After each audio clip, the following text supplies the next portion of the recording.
ఇచ్చిన హామీలు అమలు చేయడంలో కాంగ్రెస్ పూర్తిగా విఫలమైందన్నారు మాజీ మంత్రి లక్ష్మారెడ్డి. కాంగ్రెస్ తీరును నిరసిస్తూ మహబూబ్నగర్ జిల్లా వ్యాప్తంగా పెద్ద ఎత్తున ప్రజలు, రైతులు, యువకులు బీఆర్ఎస్ రజతోత్సవ సభకు తరలి వెళ్లడానికి సిద్ధమయ్యారన్నారు. బీఆర్ఎస్ రజతోత్సవ వేడుకల్లో భాగంగా జడ్చర్ల మున్సిపాలిటీలోని పలు గ్రామాల్లో గులాబీ జెండాలను ఆవిష్కరించారు. ప్రజలు మళ్లీ కేసీఆర్ పాలననే కోరుకుంటున్నారంటున్న మాజీ మంత్రి లక్ష్మారెడ్డితో మా ప్రతినిధి నరేష్ ఫేస్ టు ఫేస్. మొదలయ్యాయి. జడ్చర్ల నియోజకవర్గంలో గ్రామాన బీఆర్ఎస్ పార్టీ జెండా ఆవిష్కరణలు జరుగుతున్నాయి. మరోవైపు రేపు చెలో వరంగల్ సభకు తరలి వెళ్లేందుకు కూడా ప్రజలంతా సిద్ధమయ్యారు. ఇదే అంశానికి సంబంధించి మనతో పాటు మాట్లాడడానికి మాజీ మంత్రి లక్ష్మారెడ్డి ఉన్నారు. సార్, దాదాపుగా 25 ఏళ్ల ప్రస్థానం పార్టీది, మొదటి నుంచి ఉన్నారు. పార్టీ ప్రస్థానం గురించి ఏం చెప్తారు? 25 సంవత్సరాల క్రితం ఒక మంచి ఉద్దేశంతో తెలంగాణ రాష్ట్ర సాధన ఏకైక లక్ష్యంగా టీఆర్ఎస్ పార్టీ పుట్టడం జరిగింది. ఆ టీఆర్ఎస్ పార్టీ పుట్టిన రోజు నుంచి కూడా అలుపేరుగాని పోరాటం చేసి తెలంగాణ రాష్ట్రం సాధించడం జరిగింది. సాధించిన తెలంగాణ గత 10 సంవత్సరాల్లో ప్రభుత్వంలో కేసీఆర్ గారి నాయకత్వంలో బ్రహ్మాండంగా రాష్ట్రాన్ని అభివృద్ధి చేసుకోవడం జరిగింది. దేశ చరిత్రలోనే కని విని ఎరగని అభివృద్ధి, ఏ రాష్ట్రం జరిగిన అభివృద్ధి గత 10 సంవత్సరాల్లో తెలంగాణ రాష్ట్రం చేయడం జరిగింది. ప్రజలందరూ కూడా సంతోషంగా 10 సంవత్సరాలుగా రామరాజ్యంలో జీవించారు. ప్రతి ఒక్కరికి అవసరం అన్ని సదుపాయాలు కల్పించడం జరిగింది. ఇంకా కొన్ని సదుపాయాలు ఇంకా చేసే టైంలో మరి ఈసారి గవర్నమెంట్ వస్తే మిగతా అవి కూడా కంప్లీట్ అయ్యేవి. ముఖ్యంగా బీద ప్రజల ఇండ్లు కానీ మిగతా చిన్న చిన్న సమస్యలు కానీ అవి కూడా కంప్లీట్ అయ్యే పరిస్థితిలో మరి ప్రజలు మోసపోయి మాయ మాటలకు నమ్మి కాంగ్రెస్ ప్రభుత్వం తెచ్చుకొని ఇప్పుడు అనుభవిస్తూ ఉన్నారు.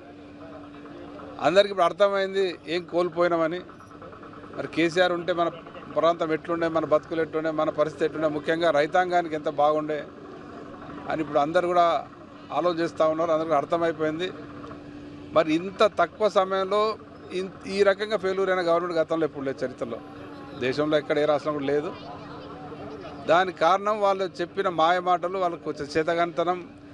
ముఖ్యంగా కాంగ్రెస్ ఎప్పుడు ప్రభుత్వానికి వచ్చినా ప్రజలు కరువే చూసినారు. వాళ్ళ ఒక్క పని జరగలే, గతంలో ఏ పనులు జరగలే. కనీసం మా ప్రభుత్వంలో చేసిన కార్యక్రమాలు అమలు చేయడానికి శాతం కావట్లేదు. ఉదాహరణకు మిషన్ భరిత కార్యక్రమం ఉంది. గతంలో కాంగ్రెస్ ప్రభుత్వంలో మంచినీటికి ఎంతో ఇబ్బంది పడేది. ఎండాకాలం వస్తే బిందెలు పట్టుకొని రోడ్ల మీద నిలబడేది, ట్యాంకర్లు వస్తుండే, చాలా ఇబ్బంది పడే పరిస్థితి ఉంటుండే. మరి అటువంటిది కేసీఆర్ గారు ఆలోచన చేసి మిషన్ భరిత కార్యక్రమం తెచ్చి ఇంటింటికి నల్లాలు పెట్టి ప్రతి గ్రామానికి నీటి సమస్య తీర్చడం జరిగింది. కానీ ఆ మిషన్ భరిత కార్యక్రమాన్ని మెయింటైన్ చేయలేక ఇప్పుడు నీళ్ళ పరిస్థితి కొరత ఏర్పడ్డది. ఆ మిషన్ మీద నీళ్ళు సరి రాని పరిస్థితి ఏర్పడ్డది. కరెంటు పరిస్థితులు గత 10 సంవత్సరాలు రైతులకు ఒక్క రోజు కూడా కరెంట్ ఇబ్బంది జరగకుండా, అది కూడా లో వోల్టేజ్ లేకుండా, ఒక్క మోటార్ కాలిపోలే, ఒక్క ట్రాన్స్ఫార్మర్ కాలిపోతుంది 9 సంవత్సరాల్లో.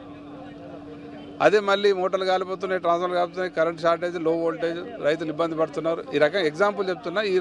ఈ రెండు వాళ్ళు చేయలేకపోతున్నారు.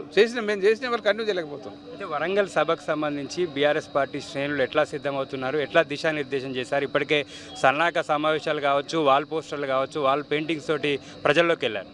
అంటే ఇప్పుడు మా ఉమ్మడి మామనాడు జిల్లా వరంగల్కి చాలా దూరం కాబట్టి కేసీఆర్ గారే మాకు టార్గెట్ పెట్టలేదు ఎక్కువ. జస్ట్ కాన్స్టిట్యూన్సీకి 2500 3000 మంది రమ్మన్నారు. ఇక దానికి ఎక్కువ పబ్లిసిటీ అవసరం లేదు. ఎందుకంటే మేము ఏం చేయకుండా మంది వెహికల్ సరిపోతలేవు, స్వచ్ఛందంగా వస్తారానికి రెడీగా ఉన్నారు కాబట్టి. అయినా సరే దానికి అవసరమైన అన్ని వాల్ పోస్టర్స్ అన్ని గ్రామాల్లో పడ్డాయి. అన్ని గ్రామాల్లో ప్రతి గ్రామంలో 3-4 వాల్ రైటింగ్స్ కంప్లీట్ అయినాయి.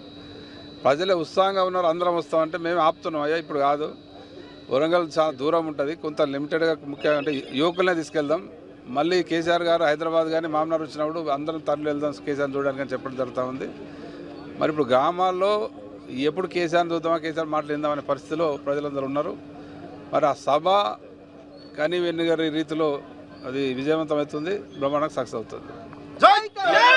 టీఆర్ఎస్ పార్టీ హయాంలో ప్రజలకు మౌలిక వసతుల కల్పన కావచ్చు, జీవన ప్రమాణాలు పెంచడంలో బీఆర్ఎస్ ప్రభుత్వం అనేక కార్యక్రమాలను చేపట్టిందని, కాంగ్రెస్ ప్రభుత్వం గడిచిన 1.5 కాలంగా అటువంటి కార్యక్రమాలను కొనసాగించడంలో పూర్తిగా విఫలమవుతుందని, ఇటు రైతులకు సాగునీరు, విద్యుత్తు, మా ప్రజలకు మంచినీళ్లు అందించడంలో పూర్తిగా ప్రభుత్వం విఫలమైందని, దీంతో వరంగల్ సభకు ప్రజలు స్వచ్ఛందంగా తరలి వెళ్ళి కేసీఆర్ గారి నాయకత్వాన్ని బలపరచడానికి, కేసీఆర్ నాయకత్వాన్ని ప్రజలు మరోసారి కోరుకుంటున్నారని అనడానికి వరంగల్ సభ ఒక నిదర్శనంగా నిలుస్తుందని మాజీ మంత్రి లక్ష్మారెడ్డి చెప్తున్నారు. వీడియో శంకర్తో నరేష్, టీ న్యూస్, మహబూబ్నగర్ జిల్లా.